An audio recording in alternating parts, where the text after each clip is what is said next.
नमस्कार दोस्तों। ये व्यक्ति जो फोटो में आपको दिख रहे हैं ये है एमएलए महाराष्ट्र असेंबली के और समाजवादी पार्टी के टिकट से इन्होंने जीत हासिल की थी। ये 4 बार के एमएलए रह चुके हैं। नाम है इनका अबू असीम अजमी। आजमी साहब ने कल एक बयान दे दिया और ये बयान मीडिया सामने या मीडिया पर्सन के सामने दिया और बयान ऐसा था जिससे कि पूरे महाराष्ट्र असेंबली में एक फुरोरे उठ गया और देश भर में ही एक वापस से एक डिबेट चालू हो गया। उत्तर प्रदेश से भी काफी बातें की गई महाराष्ट्र असेंबली के लिए। आइए देखते हैं ऐसा बोल क्या दिया। अबू आजमी का कहना है कि India flourished during his rain. His मतलब आप समझिएगा, यहां बात की जा रही है औरंगजेब की। अबू आजमी का मानना है कि भारत बहुत तरक्की कर रहा था औरंगजेब के रेन में। जीडीपी भारत की 24% थी वर्ल्ड के जीडीपी के मुकाबले। औरंगजेब के लिए ये सब पावर और पैसे का था, रिलीजन का कोई लेना देना नहीं था इससे। और इनको ऐसा नहीं लगता है कि वो एक क्रूअल रूलर था। अपनी अभिव्यक्ति की आजादी का इस्तेमाल करते हुए अबू आजमी ने कुछ कमेंट किया। इस कमेंट पर बहुत सारी प्रतिक्रियाएं आई और सबसे पहला तो ये एक्शन लिया गया कि अबू आजमी को महाराष्ट्र के असेंबली से सस्पेंड कर दिया गया। जिसके ऊपर वापस से बोला जाता है, अबू आजमी अपने इंस्टाग्राम चैनल से बताते हैं कि सस्पेंड क्यों किया जा रहा है। और भी बहुत लोग के खिलाफ बोलते हैं उन्हें सस्पेंड तो नहीं किया जाना चाहिए, नहीं किया गया, मुझे क्यों किया जा रहा है, मैंने तो माफी भी मांग ली है, तो क्यों मुझे सस्पेंड किया गया है। पर इन सब का जो एक ठीकरा फोड़ा जा रहा है वो एक नाम पर है, औरंगजेब पर। इतने साल बाद में भी आज भी अगर हम वही नाम ले रहे हैं तो कुछ तो मिस्ट्री होगा। इतिहास के पन्नों को जब पलट के देखेंगे तो इतिहासकारों ने अलग अलग तरीके से औरंगजेब का वर्णन लिखा है। इसीलिए इस व्यक्ति को मैन एंड द मिथ के नाम से जोड़ा जाता है। मिथ बहुत है लोगों के मन में, मिस्ट्री आज भी बनी है कि ये व्यक्ति आखिर था कौन। एक तरफ इतिहासकार औरंगजेब को दिखाते हैं छठा मुगल एम्परर 1658 से 1707, और सबसे बड़ा कार्यकाल यही पूरा करते हैं मुगल का। मार्केट शेयर उस समय 21% था औरंगजेब के समय में, या 17वीं सेंचुरी हम पकड़ लें। स्पाइसेस क्लोथ में बहुत ट्रेड हमारे यहाँ होता था। लैंड ऑफ गोल्ड हम थे। 25 से 27% तक वर्ल्ड की जीडीपी थी। Cash crops like Indigo, opium बहुत उगाए जाते थे। सिल्वर रूपी का इस्तेमाल होता था। तो क्या ये सब औरंगजेब के ही कारण हुआ? कारण तो मुगल शासन पहले से चलता हुआ आ रहा है, वो भी कारण हो सकता था। कारण ये भी हो सकता था कि इतिहास में सब कुछ मेरे पास पहले से ही था। जब तक दुनिया कुछ रेवोल्यूशन लेकर आती, भारत में तो पहले ही क्रांतियां हो चुकी थी और भारत तो पहले ही सब कुछ कर चुका था। अगर आप गुप्ता पीरियड में जाके झांके तो गुप्ता पीरियड सबसे बड़ा एक गोल्डन पीरियड रहा है हमारे लिए। और अगर आप मौर्य में चले जाएं या मगध एम्पायर को देखें तो आपको खुद लगेगा कि हाँ, यहाँ तो सारे रिसोर्सेस हैं। मुगल तो उन्हीं रिसोर्सेस को एक्सप्लॉइट करके एक दिशा दे रहे थे, कोशिश कर रहे थे। तो इतिहासकारों ने सारा ठीकरा दे दिया कि भाई औरंगजेब था, तो ये सारी चीजें हो रही थी। अब इसके पीछे का सत्य और मिथ्य कितना है वो देखते हैं चलकर। एक पहलू ये भी है, मैन एंड द मिथ की आप बात कर रहे हैं तो ये वही औरंगजेब है जिसने जिजिया को वापस से इंपोज किया था, जो कि अकबर ने हटा दिया था। साफ दिख रहा है रिलीजियस इंटॉलरेंस चल रहा होगा, और अगर धर्म नहीं था अबू आजमी के हिसाब से तो जिजिया क्यों डाला जाता। दूसरा, गुरु तेग बहादुर साहब को इन्होंने एग्जीक्यूट कर दिया, इसने एग्जीक्यूट कर दिया गुरु तेग बहादुर साहब को। हिंदू टेम्पल्स को डिमोलिश करने के आदेश दिए गए। और आप पूछेंगे सर ये कहां लिखा है?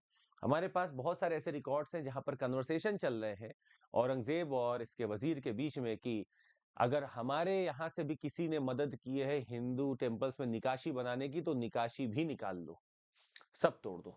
और ये वक्तव्य आता है कि फॉर द मुस्लिम्स आप हिंदू टेम्पल्स को नहीं देख सकते हैं।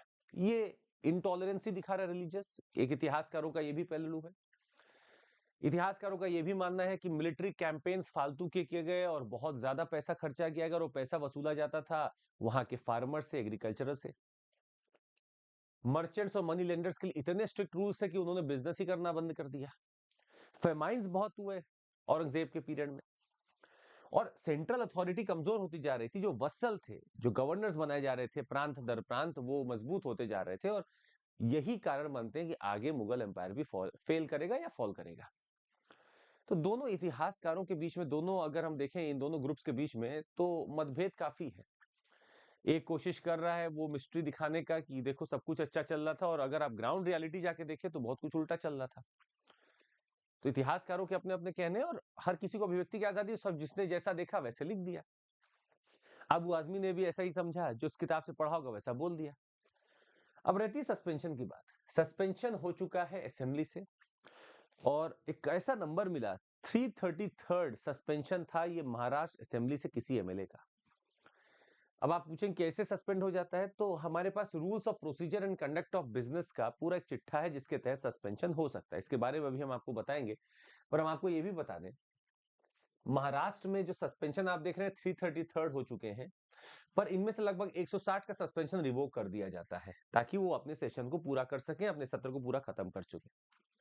सुप्रीम कोर्ट ने भी यही बात बोली। 2022 का एक जजमेंट है कि 1 साल का सस्पेंशन अनकॉन्स्टिट्यूशनल है। आप ज्यादा से ज्यादा एक सत्र का कर सकते हो, क्योंकि आपके असेंबली को भी हर 6 महीने में मिलना ही पड़ेगा, उससे ज्यादा आप उसमें छूट नहीं दे सकते। तो आपको 1 साल का जो सस्पेंशन है वो तो गलत है। अब रूल 53 है, ये महाराष्ट्र असेंबली का है, जिसमें ये लिखा गया है कि स्पीकर के पास ये पावर है कि अगर कोई उसकी बात नहीं मानता है, कुछ डिसिप्लिन या इनडिसिप्लिन एक्ट करता है, तो वो उस असेंबली से उसको बहिष्कृत कर दे, बाहर कर दे। अब जिस मेंबर को सस्पेंड किया गया है वो अपने आप को एब्सेंट रखेगा during the reminder of the day's meeting, या फिर अगर कोई मेंबर बात ही नहीं मान रहा है तो हो सकता है उसको second time for the same session में हटा दिया जाए। तो स्पीकर ये भी बोल सकते हैं कि आप इसको लंबी अवधि के लिए हटा सकते हैं, रिमाइंडर ऑफ द सेशन के लिए भी हटा सकते हैं, पर 1 साल के लिए नहीं हटा सकते, सस्पेंड नहीं कर सकते, क्योंकि सुप्रीम कोर्ट का निर्णय है। कुछ लोगों ने तो ये भी आवाज उठाई कि एमएलए ही छीन लो, या जो एमएलए का गद्दी इनको मिला हुआ है वही छीन लो, इनको डिस्क्वालीफाई कर दो, ये भी आवाज उठ रही है। अब वो कहां तक लीगल वैलिड है ये देखना पड़ेगा, पर आवाज ये वापस से उठ रही है कि क्या कुछ बोले जाने से और उस पर अगर माफी मांग ली है या बोल दिया गया ठीक है आप सत्र चलाइए, हम ऐसा नहीं कर रहे, ऐसी कोई हमारी मंशा नहीं थी, तो क्या सस्पेंड करना जरूरी है? और दूसरा, क्या अभिव्यक्ति की आजादी नहीं है? ये भी एक सवाल बहुत बड़ा बनता है। और हमें पता है कि हमारे इतिहासकार दोनों तरफ की बात करते हैं, पर हमें यह भी समझना होगा कि इतिहासकारों ने कुछ देखा होगा और जिसने जितना एक्सपीरियंस लिया उतने उतनी बात कह दी। आज के वर्तमान काल में हम कितना डेवलपमेंट ला सकते हैं, कितना आगे बढ़ सकते हैं, हमें अपने इतिहास पे क्यों बेस करना है? आप अपने इतिहास ही देखना चाहते तो आप गुप्ता पीरियड को देख लीजिए, इतिहास देखना चाहते हैं तो सर आप मौर्य पीरियड को देख लीजिए, और इतिहास ही देखना चाहते हैं तो आपके पास हर्षवर्धन और एक से एक ऐसा एम्पायर रहा है जहां से आप बहुत कुछ सीख सकते हैं। तो अपने इतिहास को बेस हमें ठीक से रखना पड़ेगा कि हम कहां से सीखकर कहां अप्लाई करें। खैर ये बातें होती रहेंगी। आपको ये बता दें कि हम, अगर आपको जुड़ना है हमारे साथ, तो 60% ऑफ अभी चल रहा है सीएमसी कोड पर, और आप हमारे साथ जुड़ सकते हैं। 15 महीने का कोर्स 22,999 में आपको पूरा मिल जाएगा। सीएमसी कोड सीसैट के लिए 2999 में पूरा सीसैट का कोर्स है, आप इसको भी ले सकते हैं। और साथ ही में बैचेस बता दें, 2027 का बैच हमारा चालू होगा 9 मार्च से, ये इंग्लिश में होगा आगाज। 26 के लिए हमारे पास हिंदी में प्रारंभ है, 8 मार्च से चालू हो जाएगा। आरंभ है इंग्लिश में 7 मार्च के लिए, और इग्नाइट चालू हो चुका है 5 मार्च से। 9 तारीख को हमारा एक प्रीलिम्स मॉक टेस्ट होगा, 9:30 से 11:30 और 2:30 से 4:30, जरूर दे दीजिएगा। प्रीलिम्स मॉक टेस्ट नीचे डिस्क्रिप्शन में लिंक है, ज्वाइन कर लीजिएगा और जरूर दे दीजिएगा। आज के लिए बस इतना ही, मिलते हैं आपसे, बाय, टेक केयर, जय हिंद।